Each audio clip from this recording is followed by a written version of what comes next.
ये कहानी जुनको फ्रूता की ज़िंदगी पर आधारित एक सच्ची कहानी है, जिसने जिंदा रहते हुए भी 40 दिनों तक नर्क से भी बदतर ज़िंदगी को जिया था। आखिर उसके साथ ऐसा क्या हुआ था, आइए जानते हैं। वेल, कहानी की शुरुआत में हम 3 लड़कों को देखते हैं जो कंक्रीट से भरी हुए ड्रम को एक सुनसान जगह पर छोड़कर चले जाते हैं। इसके बाद कहानी फ्लैशबैक में चली जाती है और हमें तैसू नाम का एक लड़का दिखाया जाता है। तैसू अपनी हाई स्कूल की पढ़ाई को छोड़कर एक फैक्ट्री में काम करने लग चुका था। दरअसल तैसू को पैसों की ज़रूरत है क्योंकि वो अपनी गर्लफ्रेंड से शादी करना चाहता है। तैसू अपने परिवार की रिस्पेक्ट बिल्कुल भी नहीं करता था। वो अपनी मॉम और अपने पिता को अक्सर बुरी तरह से मारता रहता है। इतना ही नहीं बल्कि अपनी मॉम को मारने के बाद उन्हें वो हमेशा एक बात कहता है। वो कहता है कि लड़कियों को पिटाई की ज़रूरत होती है, इसी वजह से मैं तुम्हें मारता हूँ। अब इसके बाद हम तैसू को फैक्ट्री में काम करता हुआ देखते हैं। तैसू के पास जहाँ उसका एक बचपन का साथी भी आता है जो उसका मजाक बनाने लग जाता है। वो कहता है कि फैक्ट्री में काम करने से तुम ज़्यादा पैसे नहीं कमा पाओगे। अगर तुमने ज़्यादा पैसे कमाने हैं तो तुम्हें मेरे साथ मिलकर काम करना चाहिए। तैसू की गर्लफ्रेंड की मॉम ने तैसू को एक बात कही थी।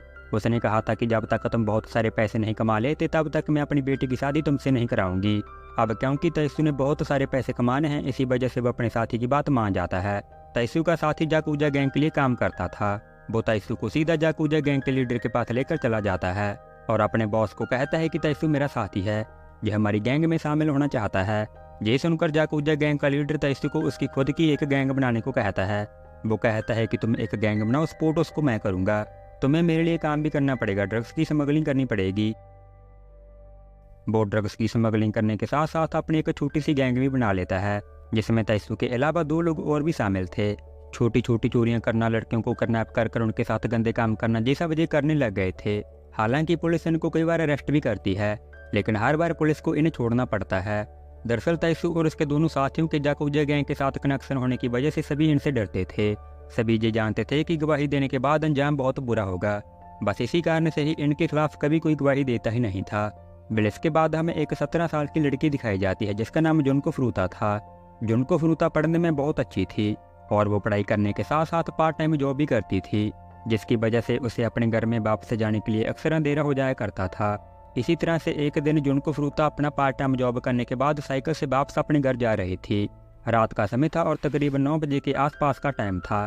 इत्तेफाक से जिस रास्ते से जुनको फ्रूता अपने घर वापस जा रही थी, उसी रास्ते पर तैसू और उसके साथी भी खड़े हुए थे, जिनकी नज़र जुनको फ्रूता के ऊपर पड़ गई थी। जुनको फ्रूता एक खूबसूरत लड़की थी, जिसकी वजह से तैसू अपने साथी को कहता है कि उस लड़की को नीचे गिराकर कहीं दूर भाग जाना। वो जुनको फ्रूता को धक्का देकर उसे साइकिल से नीचे गिराकर कहीं दूर भाग जाता है। जुनको फ्रूता को थोड़ी सी चोट आ गई थी और तैसू ऐसा ही चाहता था। तैसू मदद करने के बहाने जुनको फ्रूता के पास जाकर उसकी मदद करने लग जाता है। वो कहता है कि रात का समय है, वो आदमी जो कोई भी था वो तुम पर दोबारा भी हमला कर सकता है, इसलिए मैं तुम्हें घर छोड़ देता हूँ। जुनको फ्रूता तैसू को अच्छी तरह से जानती थी, इसलिए वो उसके ऊपर विश्वास कर लेती है। दरअसल तैसू जुनको फ्रूता की क्लास का ही एक स्टूडेंट था। तैसू जुनको फ्रूता को लेकर थोड़ी ही दूर जाने के बाद उसे अपनी सारी सच्चाई बता देता है। वो कहता है कि जिसने तुम्हें साइकिल से नीचे गिराया था वो मेरा साथी था, मैंने ही उसको ऐसा करने के लिए कहा था। अब मैं तुम्हें जैसा कहता हूँ तुम्हें वैसा ही करना होगा। अगर तुमने इनकार किया या फिर थोड़ा सा भी शोर किया तो मैं तुम्हारे मम्मी पापा को मार दूंगा। मैं याकुजा गैंग के साथ मिला हुआ हूँ। तैसू की ये बात सुनकर जुनको फ्रूता बहुत ज़्यादा डर जाती है। वो कहती है कि मेरे साथ ऐसा मत करो, मुझे जाने दो। असल में तैसू ने जुनको फ्रूता को एक बार स्कूल में प्रपोज किया था, क्योंकि वो मन ही मन में फ्रूता को चाहने लगा था। लेकिन जुनको फ्रूता तैसू के बारे में अच्छी तरह से जानती थी, इसलिए उसने तैसू को साफ साफ इनकार कर दिया था। जुनको के इनकार ने तैसू के अंदर गुस्सा भर दिया था, उसके दिल में ये बात बैठ गई थी। इसी वजह से ही उसने तभी ये सोच लिया था कि वो इसका बदला एक दिन जरूर लेगा। और अब जब वो उसे बदला लेने का मौका मिला है तो वो जुनको फ्रूता को छोड़ता नहीं। वो उसको होटल में ले जाकर उसके साथ बलात्कार करता है। मिनाटो नाम का एक लड़का तैसू का साथी था, जिसके मम्मी पापा कभी कभार ही घर आते थे। इसी वजह से तैसू रात को 3 बजे के बाद अपने दोनों साथियों को बुलाकर जुनको फ्रूता को मिनाटो के घर में लेकर चला जाता है। और मिनाटो के घर में जाने के बाद एक बार फिर से तैसू जुनको फ्रूता का बलात्कार करता है।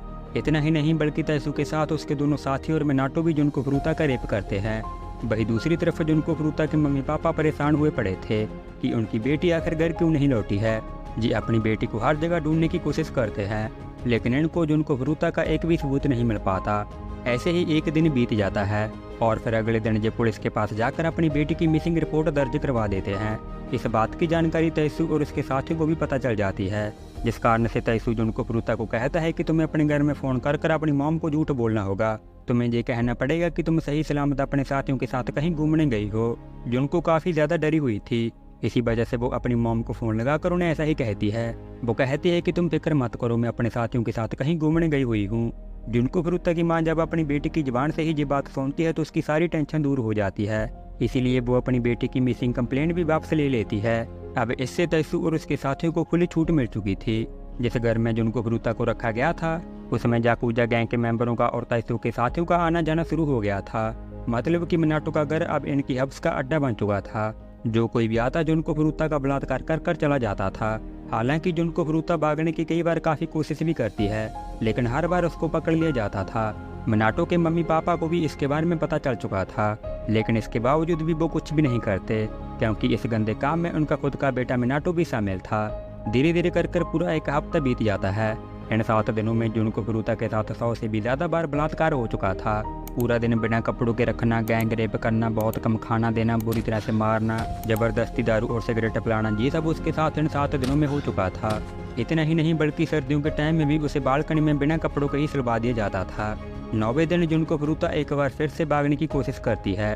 वो मिनाटो के घर से ही पुलिस को फ़ोन लगाती है, लेकिन इससे पहले कि वो कुछ बोल पाती तैसू को इसके बारे में पता चल जाता है और तैसू फ़ोन को पकड़कर पुलिस को कहता है कि सर फ़ोन गलती से लग गया था, मैं माफ़ कर देना। जुनको का ऐसे पुलिस को फ़ोन लगाना तैसू को बिल्कुल भी अच्छा नहीं लगता, उसे बहुत गुस्सा आ जाता है। इसलिए वो लेटर के तेल को जुनको फरुता के पैरों पर गिराकर थोड़ा थोड़ा कर उसके पैरों को जलाने लग जाता है। साथ ही साथ उसके पेट में तब तक मुक्के मारता है जब तक वो पूरी तरह से थक नहीं जाता है। अपने साथियों से भी वो ऐसा करने को कहता है। उसके साथी भी फिर तब तक मुक्के मारते हैं जब तक वो पूरी तरह से थक नहीं जाते हैं। इसके बाद 16वें दिन 2 लड़के मिनाटो के घर में आते हैं और वो जुनको फरुता के साथ ज़बरदस्ती कर चले जाते हैं, पर उनमें से एक लड़का घर जाकर इसके बारे में अपने घर वालों को बता देता है। उसके घर वाले फिर इस बात की कंप्लेंट पुलिस में कर देते हैं कि मिनाटो नाम के लड़के के घर में एक लड़की को रखा गया है जिसके साथ वो बलात्कार करते हैं। उनकी इस कंप्लेंट की वजह से 2 पुलिस ऑफिसर मिनाटो के घर तक पहुंच भी जाते हैं, पर इत्तेफाक से उस दिन मिनाटो के घर वाले घर पर ही आए हुए थे, जो पुलिस को ये बोल देते हैं कि हमारे घर में ऐसा कुछ भी नहीं होता है, हमारे घर में ऐसी कोई लड़की नहीं है जिसके साथ हमारा बच्चा ऐसा गंदा काम करता हो। पुलिस मिनाटो के मम्मी पापा पर जल्द ही विश्वास कर लेती है।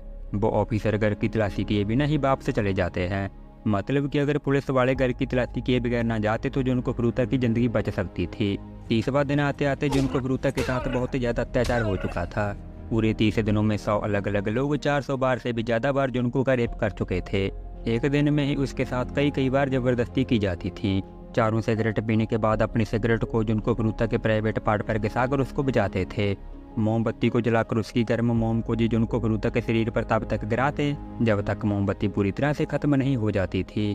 इन्होंने सिगरेट जलाने वाले लेटर से जुनको की आंखों की पलकों तक भी जला दिया था। इनका जुर्म जहाँ तक भी नहीं रुका था, इन्होंने उसके लेफ्ट ब्रेस्ट के कुछ हिस्से को भी काट दिया था, जहाँ तक कि इन्होंने उसके प्राइवेट पार्ट में जलते हुए बल्ब को और कैंची तक को भी घुसा दिया था। मतलब कि इन्होंने हवानियत की सारी हदें पार कर दी थी। 4 जनवरी 1989 को तैसू जुआ में अपने बहुत सारे पैसे हार जाता है, जिसका गुस्सा वो जुनको फरुता के ऊपर ही निकालता है। तैसू पूरे 2 घंटों तक उसको बुरी तरह से मारता है, उसके शरीर पर ऊंचाई से बार बार डंबल गिराता है। तैसू और उसके साथी जुनको को इतना मारते हैं कि उसकी बॉडी रिस्पॉन्स करना बंद कर देती है। वो अब एक तरह से बस जिंदा लाश बन गई थी। 4 जनवरी 1989 की ये रात जुनको फरुता की ज़िंदगी की आखिरी रात थी। वो अपना दम तोड़ देती है।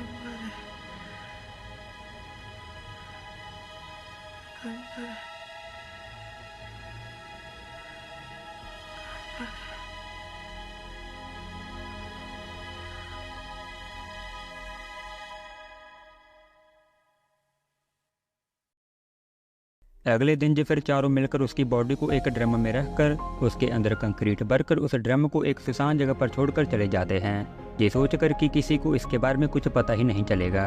एक्चुअली ये वही सीन है जो कहानी की शुरुआत में हमने देखा था। इसके कुछ दिन बीतने के बाद पुलिस तैसू और उसके साथियों को एक लेडी के मर्डर के इल्जाम में गिरफ्तार कर उनसे पूछताछ करती है। 23 जनवरी से लेकर 29 मार्च तक पुलिस इनसे बहुत ज़्यादा पूछताछ करती है, लेकिन इन्होंने अपनी जुबान बिल्कुल भी नहीं खोली थी। इसलिए पुलिस अंधेरे में एक तीर चलाती है। पुलिस तैसू को एक अलग रूम में बिठाकर उससे एक बात कहती है। पुलिस कहती है कि हम ये जान गए हैं कि तुम लोगों ने पहले बलात्कार और फिर मर्डर किया है। ये सुनकर तैसू घबरा जाता है। उसे लगता है कि उसके साथी जो दूसरे रूम में बैठे हैं उन्होंने सब कुछ बता दिया है, इसलिए काफ़ी ना नुकर करने के बाद वो अपनी सच्चाई पुलिस को बता देता है। वो कहता है कि हाँ, मैंने एक कत्ल किया है और जिसका हमने कत्ल किया है उसकी बॉडी हमने सुनसान जगह पर गिरा दी थी। पुलिस तयस्सू से उस जगह की सारी जानकारी निकलवा लेती है और फिर उस जगह चली जाती है जिस जगह इन्होंने लाश को फेंका था। लाश कंक्रीट के ड्रम के अंदर थी जो पूरी तरह से गल चुकी थी। लाश को पहचान पाना भी बहुत मुश्किल था, इसलिए पुलिस उसके फिंगरप्रिंट्स की सहायता से उसकी सारी जानकारी निकलवा लेती है। लाश की पहचान जब सामने आती है तो पुलिस हैरान हो जाती है, क्योंकि वो लाश उस लेडी की नहीं थी जिसके बारे में पुलिस ने तयस्सू से पूछताछ की थी। मतलब कि पुलिस को अनजाने में ही जुनको फरूता के बारे में पता चल पाया है। अगर पुलिस अंधेरे में तीर ना चलाती तो शायद ये कहानी कभी दुनिया वालों के सामने ना ही आती। तयस्सू को भी इस बात की कोई भी जानकारी नहीं थी।